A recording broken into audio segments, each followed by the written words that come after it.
പ്രിയ പ്രേക്ഷകർക്ക് സീരിയൽ ന്യൂസിലേക്ക് സ്വാഗതം.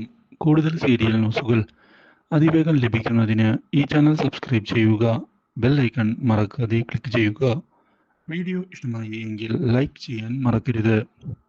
തന്റെ നീക്കങ്ങളുമായി മുന്നിലേക്ക് പോകുന്ന ഗോവിന്ദ് ഒടുവിൽ ഗീതുവും തന്നെ ചതിക്കുകയാണ് എന്നുള്ള കാര്യം മനസ്സിലാക്കിയിരിക്കുകയാണ്. സത്യങ്ങൾ ഗീതുവിന് കൃത്യമായി അറിയാം. പക്ഷേ താൻ ആ കാര്യം അറിയാതിരിക്കുന്നതിനു വേണ്ടി ഇതെല്ലാം അവൾ സൗകര്യപൂർവ്വം മറച്ചു പിടിക്കുകയാണ് എന്നുള്ള കാര്യം മനസ്സിലാക്കിയതിനെ തുടർന്ന് ആകെ മാനസികമായി തകർന്നു പോകുന്ന ഗോവിന്ദ് ഇതേ തുടർന്ന് ഗീതുവിനെ ചെന്ന് കാണുന്നു. ഗീതു, ഞാനാകെ ഒറ്റപ്പെട്ടാണ് നിൽക്കുന്നത്. അതിനിടയിൽ നീ ഇനി പ്രശ്നങ്ങൾ ഉണ്ടാക്കരുത് എന്നാണ് എനിക്ക് പറയാനുള്ളത്. കാര്യങ്ങൾ ഇപ്പോൾ തന്നെ കൈവിട്ടു പോയിരിക്കുകയാണ് എന്നാണ് എനിക്ക് തോന്നുന്നത്. നിന്റെ ഭാഗത്തു നിന്നുകൂടി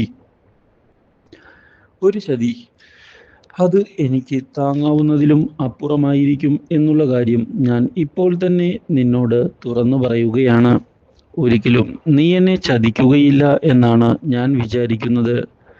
ആ വിശ്വാസം നീ കാക്കണം എന്ന് പറഞ്ഞു പോയതിനെ തുടർന്ന് സത്യങ്ങൾ അധികം വൈകാതെ തന്നെ കണ്ണേട്ടൻ അറിയും എന്നുള്ള കാര്യം മനസ്സിലാക്കുകയാണ് ഇപ്പോൾ ഗീതു. മാത്രവുമല്ല, സത്യങ്ങൾ അറിഞ്ഞതിനെ തുടർന്ന് ഇനി തന്നെ കൂടി വീട്ടിൽ നിന്ന് പുറത്താക്കുമോ എന്നുള്ള ചോദ്യം ബാക്കിയാവുകയാണ്. ഈ കാര്യങ്ങൾ അത്ര എളുപ്പത്തിൽ സോൾവ് ചെയ്യാൻ സാധിക്കുകയില്ല എന്നുള്ള കാര്യവും ഗീതു തിരിച്ചറിയുന്നു.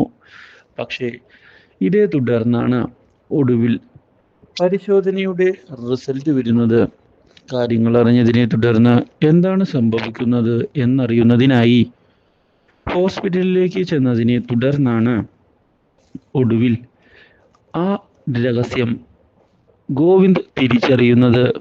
വിചാരിച്ചതുപോലെ അല്ല കാര്യങ്ങളെന്നും വിജയലക്ഷ്മിയുടെ മകളല്ല എന്നുള്ള സത്യവും അറിയുന്ന ഗോവിന്ദാകെ തകർന്നു പോയിരിക്കുകയാണ്. ഇതോടെ ക്ഷമിക്കാൻ ഗോവിന്ദ് തയ്യാറാകുന്നുമില്ല. Do like, share and subscribe.